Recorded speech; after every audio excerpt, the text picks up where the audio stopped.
I have now completed the setup on this 3/4 Enrico Student Plus cello, and I'll just run through a few of the processes that I went through as a luthier to set up a new instrument as they arrive from factory.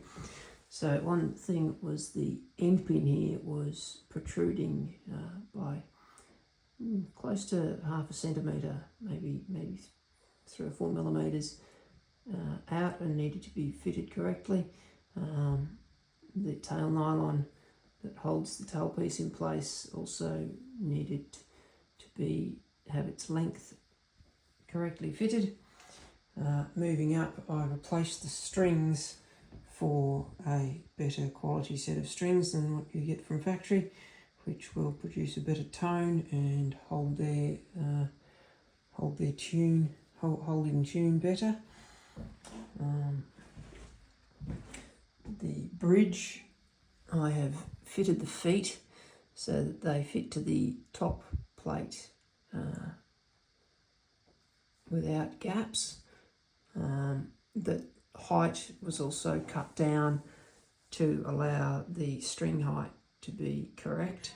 That was close to 1/2 centimetre too high, which really puts quite a bit of pressure on your fingers when you're playing an instrument, makes it quite uncomfortable.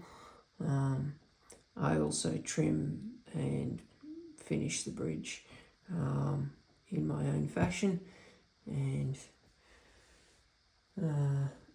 there's an element of tuning the face of the bridge to get a better sound production as well.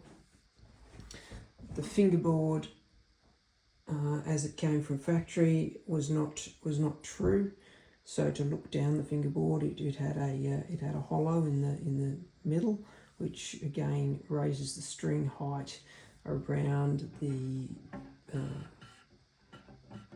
third position area.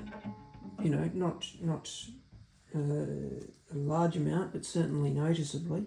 So to true the fingerboard up, repolish the fingerboard, and also ensure that the curvature is right. The nut height, as the instrument came from factory, was also quite high. So I have recut and refinished the nut here where the strings go over to the pegs, and that ensures that the action of strings pressing in the first position area here is more comfortable for the player, and also ensures, along with the string length, that we get accurate intonation. Next, moving up, is the pegs. So from factory, the majority of instruments, in fact, I would say all instruments, the pegs are not finely fitted.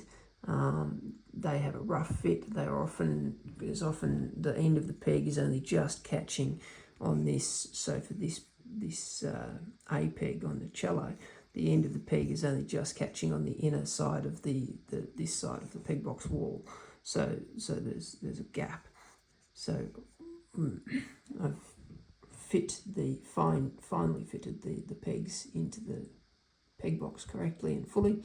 That also means that we can get the pegs turning smoothly, and also holding without slipping, so that it doesn't require excess force to move the pegs. They also move much more smoothly, and therefore makes tuning possible, easier, and a pleasure rather than a painful experience. So there, along with also fitting the sound post, which I'll show you just a moment. Just having turned the instrument around to show you as best I can through the F hole here. The sound post was also on this instrument, was fallen down. You can see it just in through the F hole here. And that needed to be trimmed and to fit the ends, to fit the internal shape of the the top and the back. As it came, the ends of the sound post would have been very ill-fitting if it had just been stood up, and it was also slightly too long, so that needed to be taken out, adjusted to suit the instrument, and refitted, which takes some tools, skill, and experience in order to be able to do that without damaging a new instrument. So those are some of the things that, although pretty much all the things that I've covered in the setup of this instrument, and some of the key differences between what the setup of an instrument that you would get from a dedicated luthier, professional luthier, as compared to a standard retail establishment that does not have a luthier on their staff, and that might just get an instrument and assemble it as it comes from the factory, and sell it on their showroom.